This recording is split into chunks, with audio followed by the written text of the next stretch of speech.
네, 이어서 여러분들의 포트폴리오를 다시 점검해 볼 수 있는 또 전문가분 함께 하도록 하겠습니다. 오늘 또 이 시각 증시와 종목 분석, 투자 전략까지 함께 해주실 분, 우리 여러분의 랜턴 같은 분이죠. 이승화 전문가 함께 하겠습니다. 안녕하세요. 안녕하세요. 반갑습니다. 네, 전문가님. 오늘 또 어떤 내용 준비해 주셨는지 바로 소개해 주시죠. 네, 감사합니다. 시청자 여러분 반갑습니다. 주식시장의 랜턴이 되고자 하는 전문가 이승화입니다. 최근 우리나라가 지수가 변동성이 많이 커졌고 제대로 반등을 못하고 있는 상황이라 많이 답답하셨을 텐데요. 그 원인은 아무래도 삼성전자가 주축이 되지 않았나 싶습니다. 심리적 지지선이었던 코스피 3000선이 이탈하게 되는 주범이 되기도 하였고요. SK하이닉스도 많이 빠진 모습이었습니다. 그래서 이번에는 삼성전자 이야기를 잠깐 하도록 하겠습니다. 삼성전자를 배당주로 볼 수 있는 관점을 지난번 말씀드렸고 실적이 잘 나올 것이라고 예상했는데 실적은 예상대로 잘 나왔습니다. 그런데 제가 말씀드렸던 심리적 지지선 7만 원은 이탈하고 말았습니다. 삼성전자 3분기 잠적 실적에서 매출은 73조였고 영업이익은 15조 8천억 원이 이어서 내년 배당을 하는 데는 전혀 무리가 없는 상황이었고요. 그럼에도 불구하고 외국인과 기관은 계속 매도를 하고 있었습니다. 얼마 전 마이크론 테크놀로지도 실적은 잘 나왔는데 향후 실적에 대한 우려로 인해서 주가는 크게 오르지 못하고 지지부진한 모습을 보였는데요. 결국 주가는 과거의 데이터도 중요하지만 현재 주가는 앞으로 일어날 미래의 일들에 대해 더 초점을 맞추고 있는 모습입니다. 현재 테이퍼링 이슈와 인플레이션 상승에 따른 스태그플레이션까지 걱정하는 모습을 보면은 주식시장은 점점 얻어질까봐 하는 눈치를 보고 있는 형국이라고 할 수 있습니다. 지금 삼성전자 주가 추이를 보고 계시는데요. 고점 대비 거의 30% 가까이 빠진 모습이었고 추세가 꺾인 듯한 모습입니다. 게다가 증권사 리포트까지 도움을 주지 못하고 있었는데요.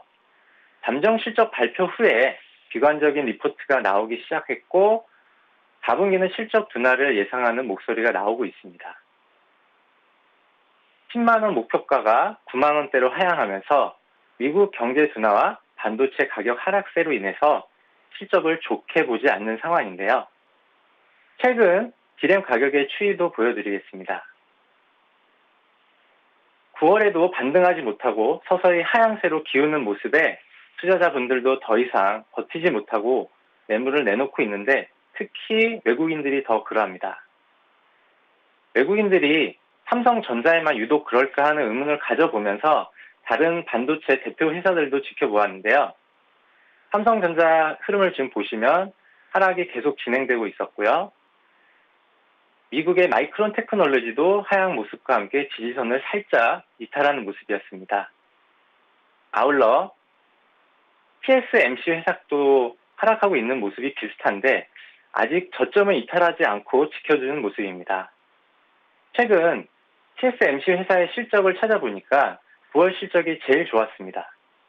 그럼에도 불구하고 주가가 오르다가 다시 미끄러지는 모습은 다른 반도체 회사와 함께 반도체 업황을 안 좋게 보는 그 시각이 팽배한 것 같다는 생각이 듭니다. 그래서 여기서 다른 의문이 생겨서 제가 다른 제조업 회사 중에서도 비슷한 양상이 있는지 찾아보았는데요. 네, 포스코입니다. 포스코는 3분기 실적도 좋은 상황이라고 예견되었습니다. 이건 한 달 전에 나온 기사인데요. 사상 최대의 실적을 기대하고 있고 포스코도 오르는가 싶더니 4분기 실적이 불확실할 수 있다는 전망으로 인해 주가가 오르다가 다시 떨어지는 모습입니다. 주가는 보통 6개월에서 8개월 선행한다는 말이 있습니다. 미래 가치에 대한 기대감으로 오르고 내리는 시장이라 미래가 밝지 못하면 바로 반응하는 것 같습니다. 결국 포스코도 내년 실적을 보면 올해보다 약간 줄어드는 예상치가 나왔고 그에 반응해서 주가도 올랐다가 떨어지는 모습을 보였고요. 실적이 좋아도 빠지고 나빠지면 더 빠지고 어느 장단에 맞춰야 할지 모르는 게 주식입니다. 그래서 장기 투자를 하시라는 이야기를 많이 합니다. 단기간의 시장 방향이 급변하기 때문에 파도를 잘못하면 계속 힘든 상황만 올 수 있는 경우가 많죠.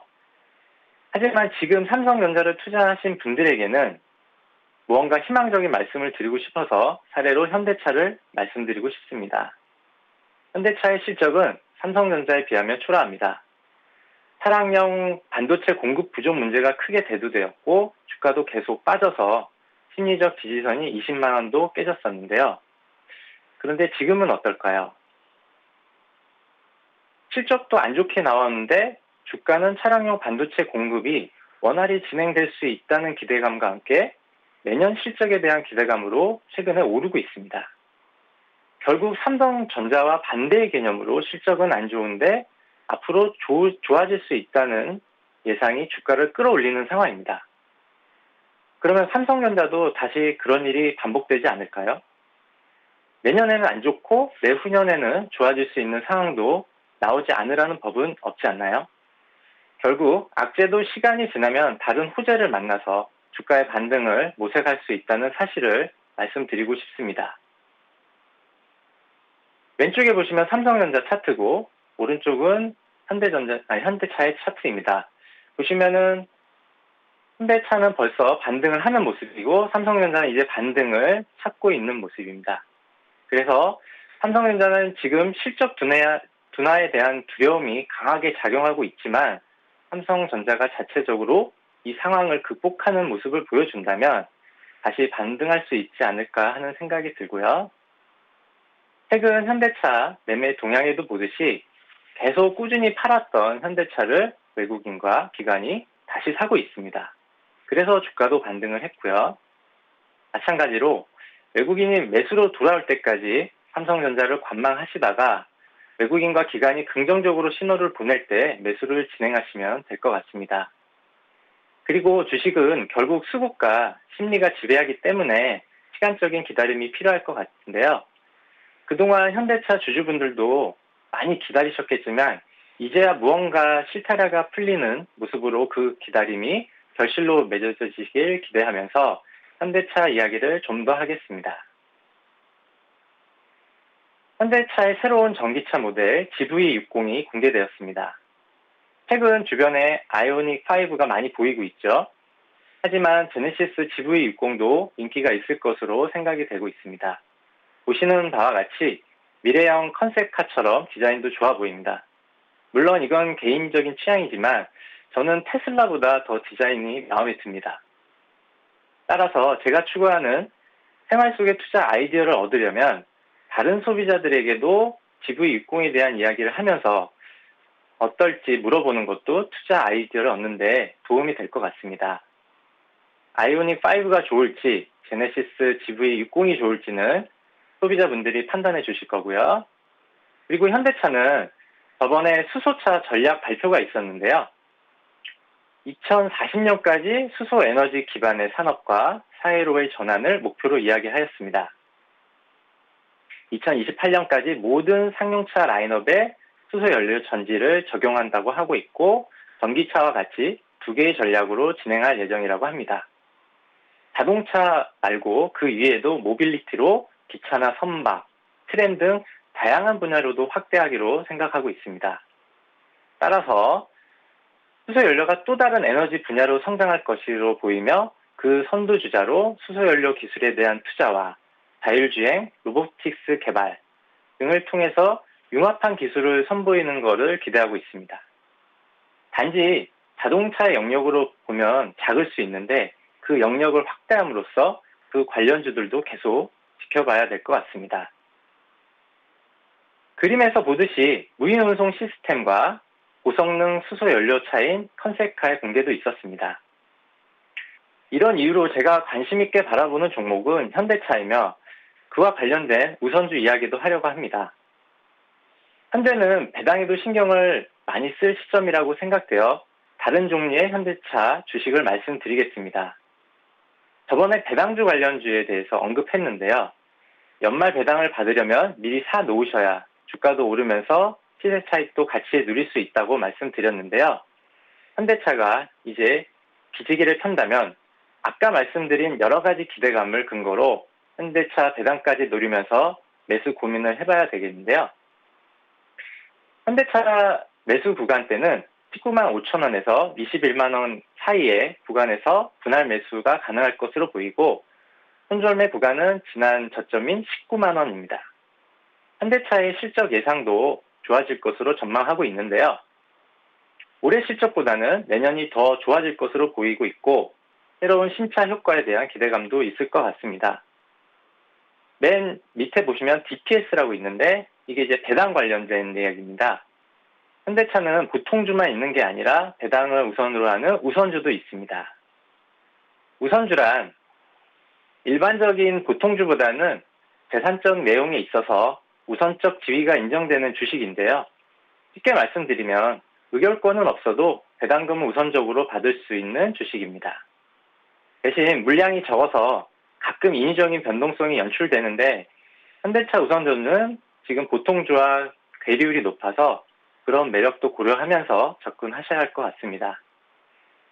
지금 보시면 현대차 우선주의 종류가 3개가 있습니다. 그중 보통주는 배당 수익률이 제일 적고요. 한 2% 정도 예상이 되고요. 액면가 5,000원을 기준으로 배당을 할 예정인데 표에서 보듯이 종류에 따라 배당률이 다릅니다. 우선주 3개가 있는데 현대차 우, 현대차 2우비, 현대차 3우비가 있습니다. 여기서 B는 어떤 걸 의미하냐면은 본드를 의미합니다.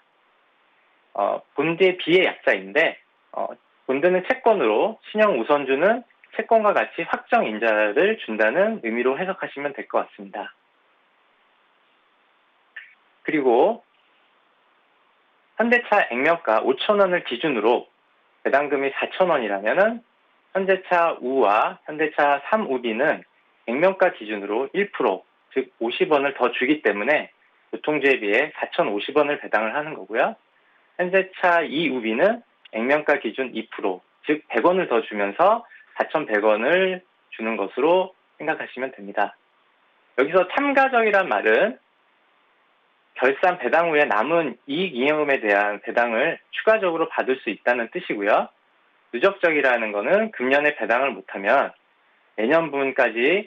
내년에 금년분까지 같이 준다는 내용인데 여기에는 해당 사항이 없을 것으로 생각이 됩니다. 배당 기준이 다가올수록 수요가 많아서 10월부터 서서히 움직이면서 연말에 상승을 이어지는 경우도 많기 때문에 지금부터 눈여겨보셔야 될 것 같고요. 하지만 배당주 투자는 배당을 받으려고 사는 것도 있지만 연말 시세 차익이 나기 때문에 배당 수익률보다 높으면 지금 샀다가 연말 배당락 전에 파시는 전략도 있으니 본인 스타일에 맞게 투자하시면 되고요. 차트를 하나 보시면 현대차 2우비는 9만 원 저점 기준으로 상승을 시도하고 있습니다. 단기적으로 호재에 반응했지만 더 떨어질 때는 담으실 기회도 있으리라 생각이 되고요. 손절가는 9만 원입니다. 배당 수익률은 3%대인데요. 그렇게 높지는 않습니다. 그래서 인터넷 검색창에 배당주 치시면 그 배당 수익률이 지금 표와 같이 나오고 있으니 참고하시기 바랍니다. 오늘 준비한 내용은 여기까지고요. 오늘 하루도 성공 투자하시길 바랍니다.